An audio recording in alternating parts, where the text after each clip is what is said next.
Unstoppable Doom Patrol issue 2. This is Dennis Culver writing with Chris Burnham on the art. Mm-hmm. So interesting issue. So introduces a new character. Well, I think it's a new character. This sort of kid like meta who's got like a worm that has inside his stomach. Yeah, called Velvet. And super creepy. Did not like that image of the worm being cased in his stomach. It's very Doom Patrol weird. It's very Doom Patrol.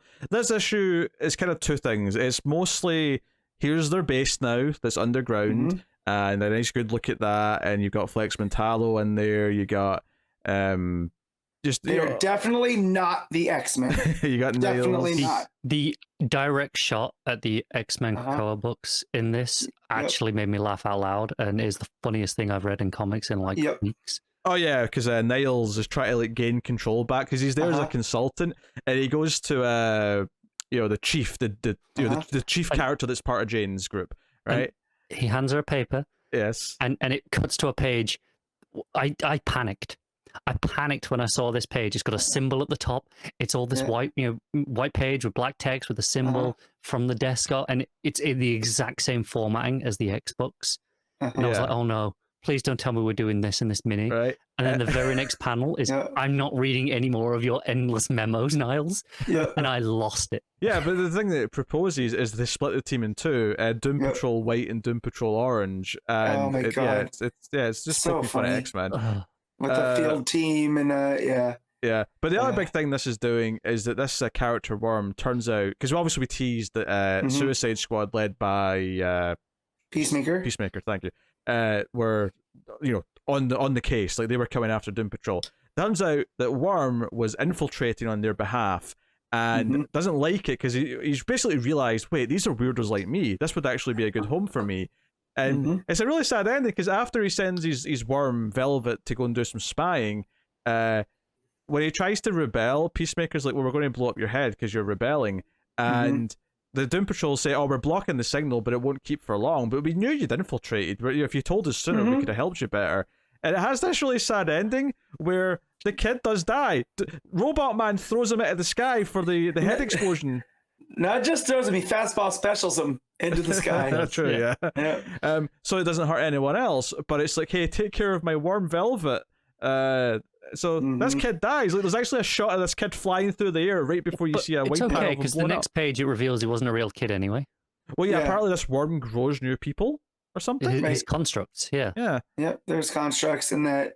But then that tells me, was that the worm talking or is it the kid talking? Where's their... Well, no, because Peacemaker says the constructs always grow a conscience. Yeah, so that's right. So you're saying it doesn't matter, but it does kind of, because it did become sentient.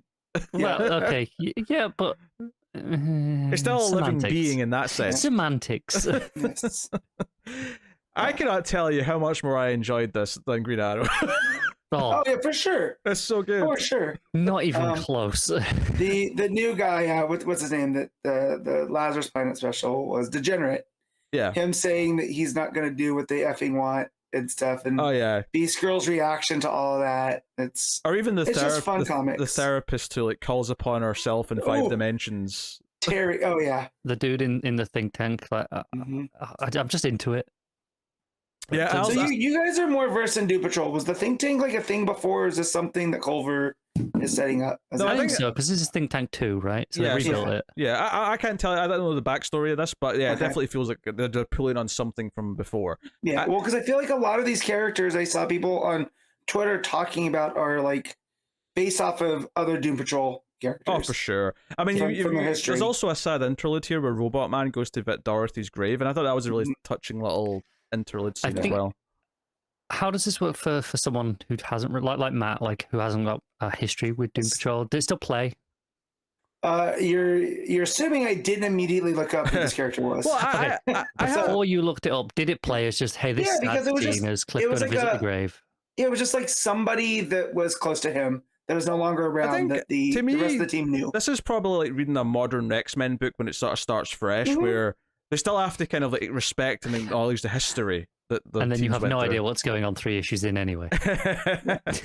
But no, Something about Krakoa. the good X-Men ones do work though. Like the ones that I've enjoyed do work, even if there's still this history behind it. When I first got back into comics, I was going to like Barnes and Noble and buying up trades, and it was like the new X-Men, they had just been decimated. You know, the numbers were down, and I hopped onto this new team. Had no idea, but I know who Beast is and Colossus, of course. But it was about more the new kids and what they were going through. And it worked just as well. So Pete saying that it feels like that's kind of what it reminds me of that era, post Decimation. It's so funny that every so often we get one of these books from DC that's so clearly like, hey, this is a Marvel book in disguise. Like obviously we had the Terrifics. Yeah.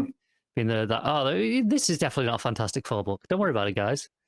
Yeah. But I like X-Men more than Fantastic Four, so in a way this is but Doom Patrol's always been the comp to X-Men, right? Like even for sure. Well, this is really in a more satirical direct. sense. If anything, the actual comparison back in the day was New Teen Titans and X-Men were the two correlated books. Right. Whereas this is more like, no, we're kind of poking fun and satirizing X-Men. And this is still doing that, like I say, with that page, with the formatting, and then being like, we're not doing that shit. Because this is kind of like, we're X-Men, but we're weirder. We're creepier. Yeah. We've got ass monsters running around and shit like that. Yeah. Like, the therapist that was pulling from the 5th dimension of the 5 different imps. Yeah. Oh, that page was a whoof. Nightmare fuel. So, also, I want to say how much I'm loving the art. It's got like a heavy inks. It's kind of reminded me of. Obviously, it's not the exact same. It's not as cartoony, but it's giving me a slight Scotty Young kind of vibe with I can see that. I see where you're going with, yeah. Especially with the new Beast Girl character, she looks very Scotty Young-esque. It's very typical Burnham work here for me, which is not a bad thing. I think he's great when he's on the right book. They kept putting him on Batman books for a while, and I don't think it ever. Again, it's not that he's bad. It's not that. I just don't think his style just really hits that vibe. But putting him on something just a little bit off kilter, like Doom Patrol, oh yeah, perfect. Well, because his Robot Man is very expressive, despite being Robot Man, right? Yeah, it's all body language, and it's all. There's a lot of heart in him. There's a lot of heart in all the characters. Like they're all very likable. Rita with Flex, and they're sort of snuggling up was very likable. Is that something new too? I don't think that's new. No, I think there's that because that 2-page layout where the worm's going through the vents and it kind of takes you around the different rooms. It sort of snakes around until it eventually gets to the think tank stuff. Like that was a great page. Just seeing them all doing different things, and again, there's this kind of like sadness to Doom Patrol, but it's kind of hopeful because there are a bunch of weirdos who are making a place for themselves, who are finding a family. And that's very much the heart of Doom Patrol, and it kind of is in every version, whether it's the TV show, whether it's the Morrison run, they've all got that quality. The one panel that got me was Trainer in his sleep thing. Oh, him asleep, the spirit just doing like a yoga pose, and then the dog just in the bed. Yeah. If see if they want to turn this into an ongoing. If it does well, I'm more than for it. DC. Yeah, really enjoy it for a concept that. The last time I tried to read a Doom Patrol did not make it far. Put Green Arrow back to 6 issues and give this the ongoing status. I think this is more accessible. Yeah. Than the previous Doom Patrol book. Yeah. Yeah, Green Arrow could turn into a good book after a dodgy first act, or even just a dodgy first issue. It's entirely possible, but this is already good 2 issues in. I've already enjoyed both of these issues a lot. Also, the fact that this is the next issue is The Fast and the Nebulous. That's funny. Yes. That's funny already, which means that the issue's going to be. It has to be a funny issue. Anyway, what are you rating Doom Patrol? 8.5. Unstoppable Doom Patrol issue 2, I should say. 8.5. All right, Connor? Also going to go with the 8.5. A lot of fun. I think 8.5 is the perfect score. It's laying a lot of groundwork. I'm loving the characters. I'm enjoying the art. I wanted to say stuff about Jane, where she's talking to herself in the mirror about people getting to be in control. So I like that there's more going on with her. Yeah, too. Basically Jane's unhappy that this chief character's at the surface. Yeah, and all the other personalities seem to agree with Jane, right? So we'll see where that goes.